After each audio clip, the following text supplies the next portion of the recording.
Good morning साथियों, welcome to my YouTube channel education Rath. तो साथियों, आज आप लोगों की क्लास है संविधान की। संविधान में आप लोगों का टॉपिक रहेगा राष्ट्रपति, और राष्ट्रपति पे आज हम चर्चा करेंगे आपसे। राष्ट्रपति से रिलेटेड जितने भी फैक्ट बनते हैं, जितने भी क्वेश्चन आते हैं एग्ज़ाम में, आज वो सारे क्वेश्चन हम इस क्लास में बताएंगे। तो चलते हैं क्वेश्चन पे।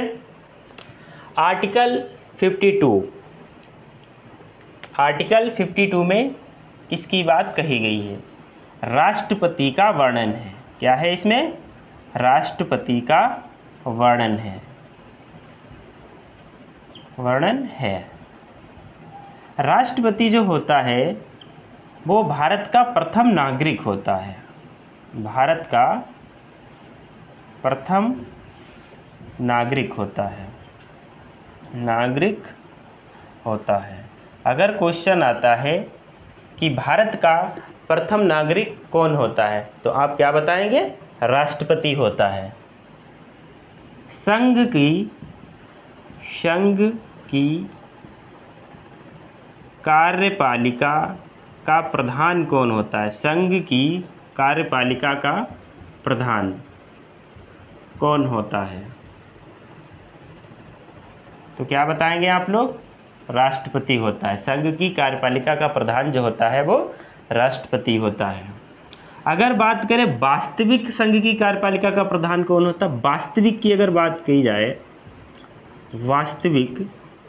वास्तविक संघ की कार्यपालिका का प्रधान कौन होता है, तो वो प्रधानमंत्री हो जाएगा। प्रधानमंत्री, यहाँ राष्ट्रपति लिख लेना, ठीक है। अब क्वेश्चन में अंतर समझिए कि संघ की कार्यपालिका का प्रधान कौन होता है, तो आप लगाना राष्ट्रपति। अब अगर पूछा जाए संघ की कार्यपालिका का वास्तविक प्रधान कौन होता है, तो प्रधानमंत्री लगा देना, ठीक है। स्क्रीनशॉट ले लीजिए इसका। आई होप आपने स्क्रीनशॉट ले लिया होगा। अब अनुच्छेद 53 देखते हैं। अनुच्छेद 53 में क्या है? कार्य एवं शक्ति।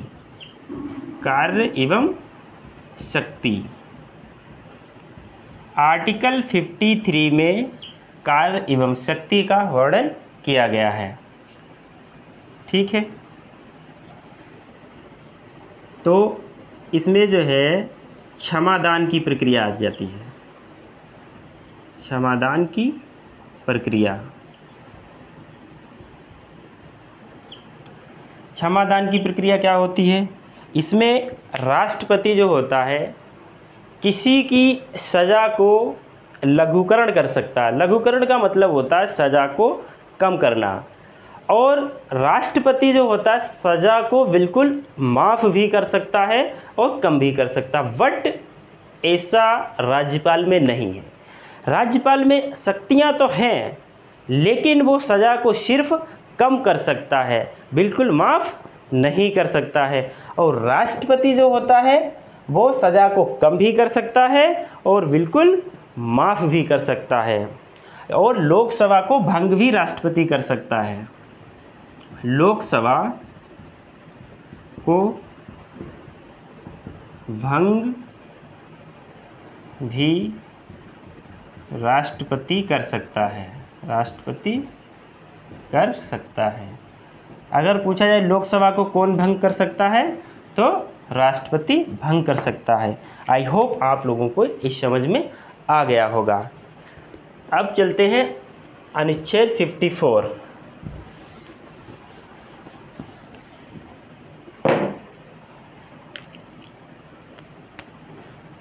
अनुच्छेद 54 में क्या है? निर्वाचन। किसकी बात की गई है? निर्वाचन की बात की गई है। तो राष्ट्रपति का निर्वाचन कैसे होता है? निर्वाचक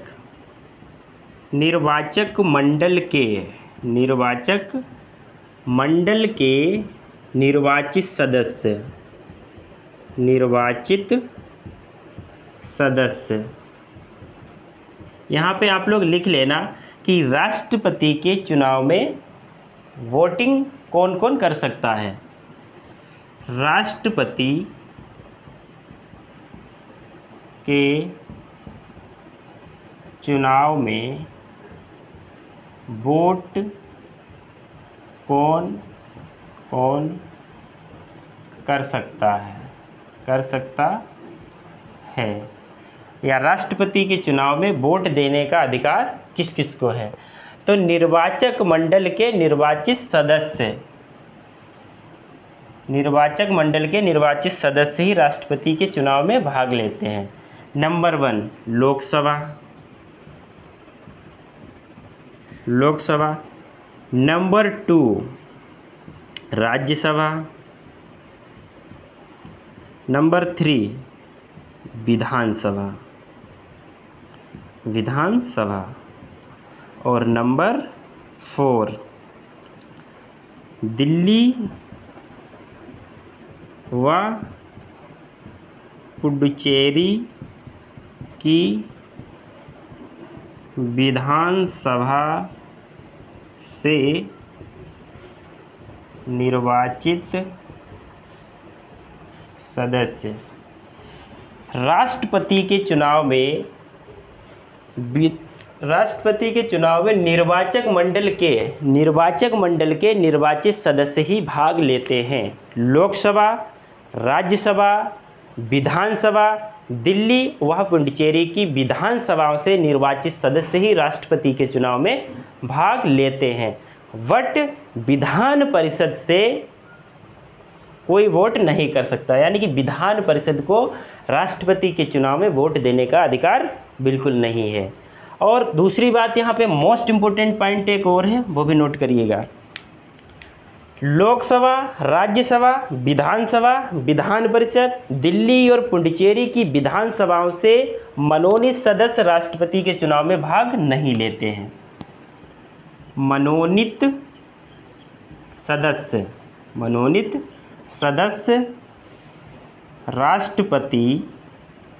राष्ट्रपति के चुनाव में भाग नहीं ले सकते।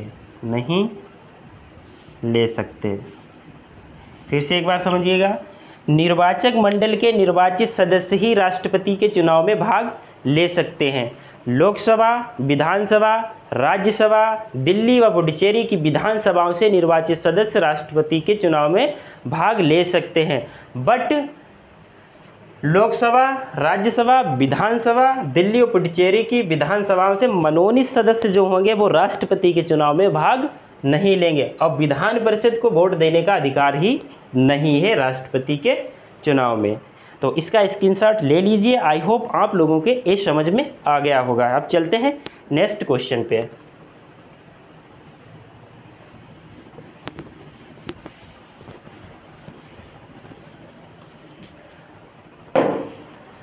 आर्टिकल 55 में क्या है? निर्वाचन की रीत।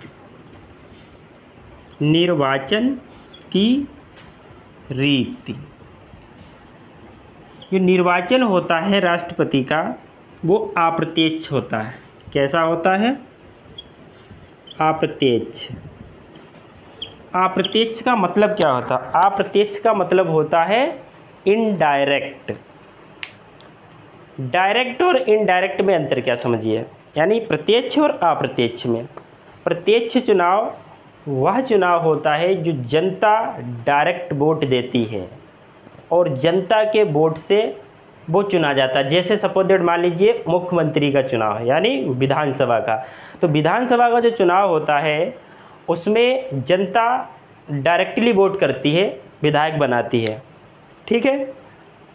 लोकसभा का जो चुनाव होता है उसमें भी जनता डायरेक्टली वोट देती है। बट राष्ट्रपति के चुनाव में ऐसा नहीं है। हम लोग क्या करते हैं, जो भी लोकसभा विधानसभा के जो निर्वाचित सदस्य को हम लोग चुनते हैं, वो सदस्य जो हैं वो राष्ट्रपति के चुनाव में भाग लेते, उनको वोट देने का अधिकार। इसलिए वो डायरेक्ट वोट नहीं देते ना, हम लोग सांसद बनाते, विधायक बनाते, और फिर सांसद विधायक जो निर्वाचित होते हैं वो राष्ट्रपति के चुनाव में भाग लेते हैं। तो इसलिए ये हो जाएगा अप्रत्यक्ष, यानी कि इनडायरेक्ट। तो डायरेक्ट और इनडायरेक्ट आप लोगों के समझ में आ गया होगा। ठीक है, इसका कैसे होता, अप्रत्यक्ष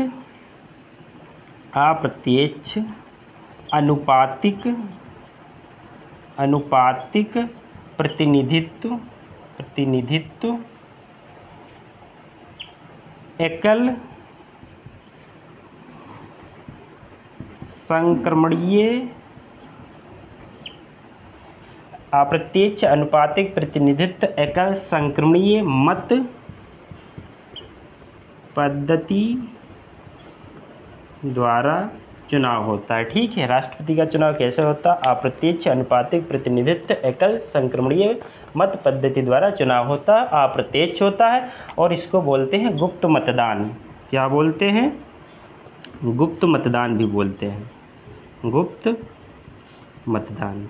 ठीक है, इसका स्क्रीनशॉट ले लीजिए। फिर चलते हैं नेक्स्ट क्वेश्चन पे।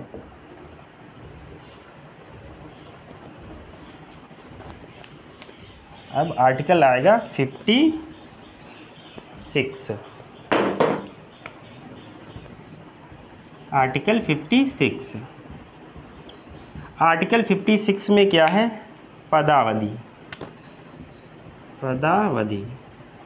पदावधि का मतलब होता कार्यकाल। ये 5 वर्ष तक रहते हैं। राष्ट्रपति का कार्यकाल कितना होता है, कार्यकाल 5 वर्ष का।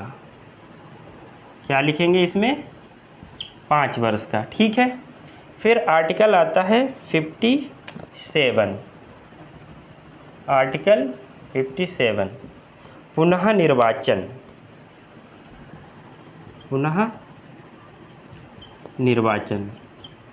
इसमें क्या होता है पुनः निर्वाचन में, कि राष्ट्रपति जो होता है उसकी कोई मतलब कितनी भी बार बन सकता है। ये नहीं है कि एक बार राष्ट्रपति बना उसके बाद नहीं बनेगा, वो जब तक जीवित है जब तक चुनाव लड़ सकता है। इसमें कोई ऐसी समय सीमा नहीं दी गई है।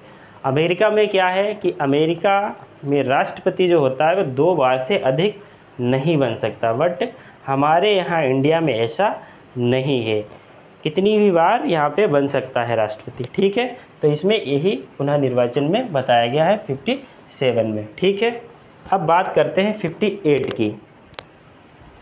आर्टिकल 58।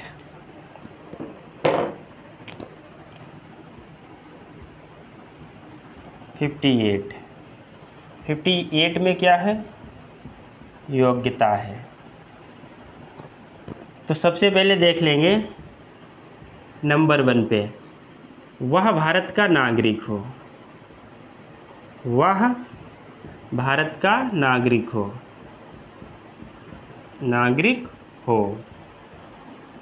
नंबर 2,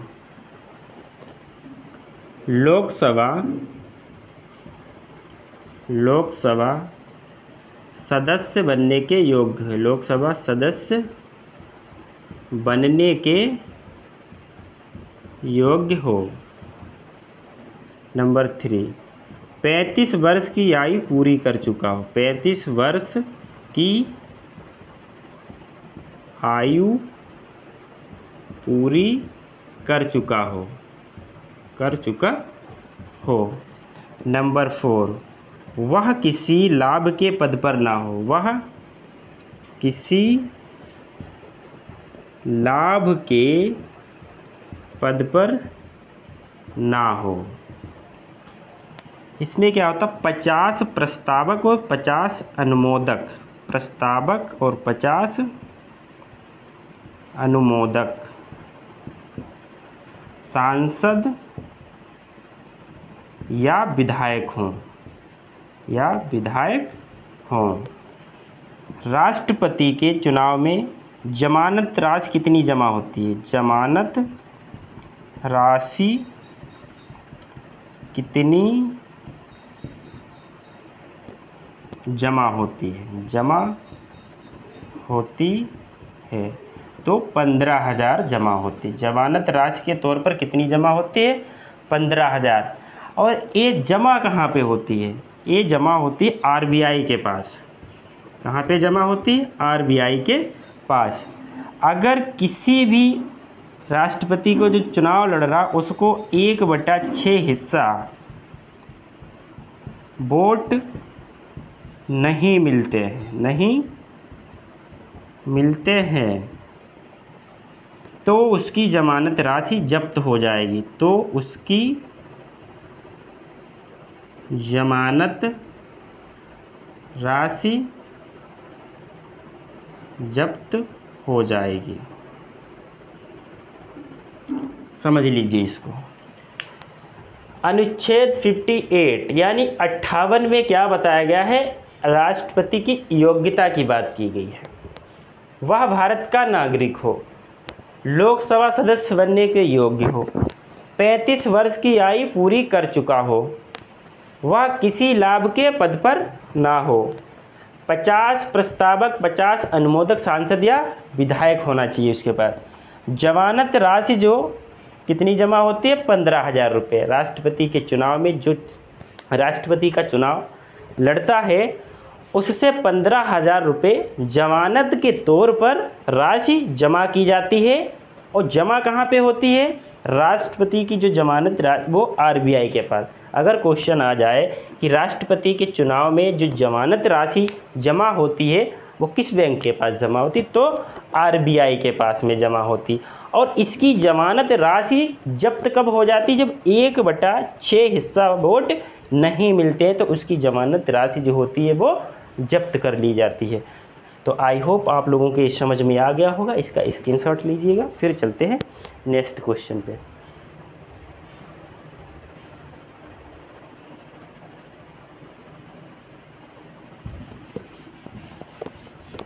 अब चलते हैं नेक्स्ट क्वेश्चन पे।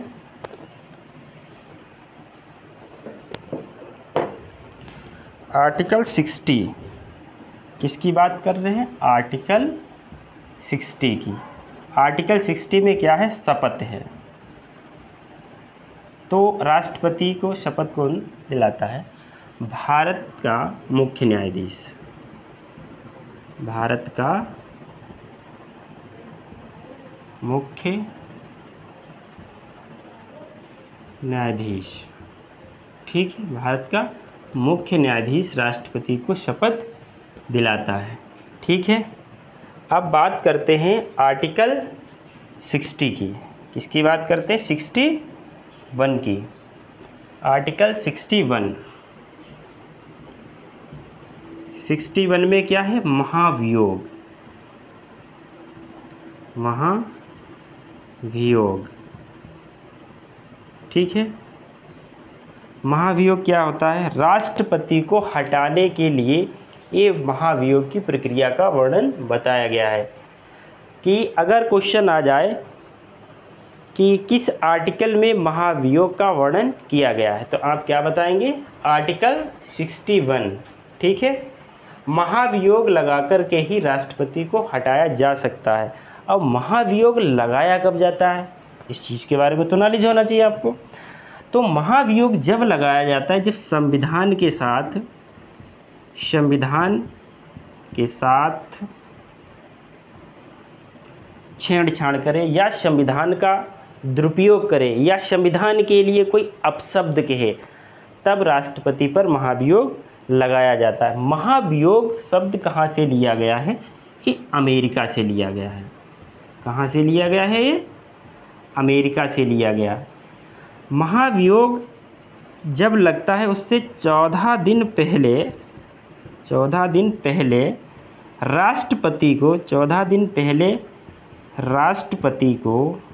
राष्ट्रपति को लिखित में सूचना दी जाती है।